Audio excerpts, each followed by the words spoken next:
ఓం Sairam. 4 minutes లో test చేయండి మీ kidney healthy ఉందా లేదా వితౌట్ గోయింగ్ టు ల్యాబ్. చూడండి, ఫస్ట్ మీరు రాత్రికి పడుకుంటారు కదా, నెక్స్ట్ డే మార్నింగ్ లేచిన తర్వాత యూరిన్ చెక్ చేయండి. మీరు యూరిన్ పాస్ చేసిన తర్వాత ట్రాన్స్పరెంట్ ఉందా అంటే మీరు ఎక్సెస్ వాటర్ తాగుతున్నారు, మీ కిడ్నీకి చాలా ప్రెషర్ పడుతుంది.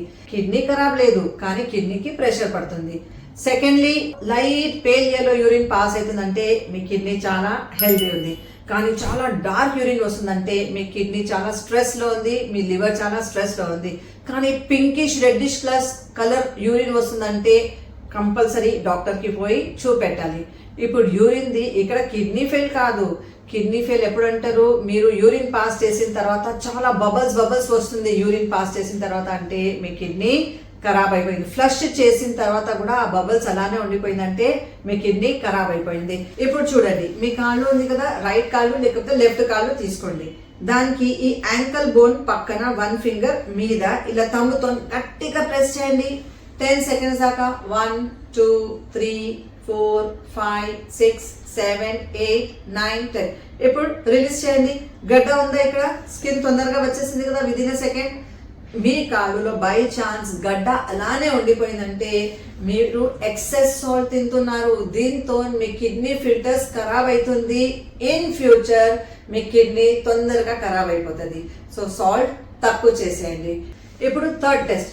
మార్నింగ్ లో చూడండి, అందరూ యూరిన్ పాస్ చేశారు 4 to 8 times మాక్సిమం. కానీ నైట్ లో పడుకున్న తర్వాత మీకు ఫ్రీక్వెంట్ యూరినేషన్ వస్తుంది. మీ కిడ్నీ చాలా ఇంటెలిజెంట్ ఉంది, కాన్సన్ట్రేషన్ యూరిన్ ది చాలా థిక్ అయిపోతుంది రాత్రి పడుకుంటే. కానీ మీరు రాత్రికి పడుకున్న తర్వాత ఎవ్రీ ½ an hour 1 hour కి యూరిన్ పాస్ చేస్తున్నారంటే మీ కిడ్నీ ఖరాబ్ ఉంది. ఇప్పుడు ఒక యూనిక్ టెస్ట్, మీ ఎనర్జీ ఇంకా మీ బ్లడ్ టెస్ట్. ఎందుకంటే మీరు ఏమైనా భోజనం చేసిన తర్వాత మీ కిడ్నీ అంతా బ్లడ్ కి మంచిగా ప్యూరిఫికేషన్ చేస్తుంది, ఇంకా అంతా కచరా తీసేస్తుంది. తీసిన తర్వాత మీ కిడ్నీ హార్మోన్స్ తయారు చేస్తుంది. ఆ హార్మోన్స్ EPO అని హార్మోన్స్ ఉంటుంది. ఈ హార్మోన్స్ మీ కిడ్నీ రిలీజ్ చేస్తే బోన్ మ్యారోలో పోతుంది. అదే బోన్ మ్యారో ఏం చేస్తుంది? రెడ్ బ్లడ్ సెల్స్ తయారు చేస్తుంది. అదే రెడ్ బ్లడ్ సెల్స్ హిమోగ్లోబిన్ తయారు చేస్తుంది. బై ఛాన్స్ మీ కిడ్నీలో EPO హార్మోన్స్ మంచిగా రిలీజ్ అయితలేదంటే మీ కిడ్నీ ఖరాబ్ ఉంది. మీ బోన్ మ్యారోలో అస్సలే ప్రాపర్ గా RBC తయారవ్వదు. ఇంకా ఈ RBC ఆక్సిజన్ తీసుకొని టోటల్ బాడీలో సర్క్యులేట్ చేస్తుంది. ఆ సర్క్యులేషన్ అవ్వదు. సర్క్యులేషన్ అవ్వదంటే మీ బాడీ బ్రెయిన్ ఫాగీ అయిపోతుంది. మీ బాడీ ఎనర్జీ చాలా టయర్డ్ ఫీల్ అవుతుంది. ఫుల్ డే మీరు ఫెటీగ్ ఫీల్ చేస్తారు.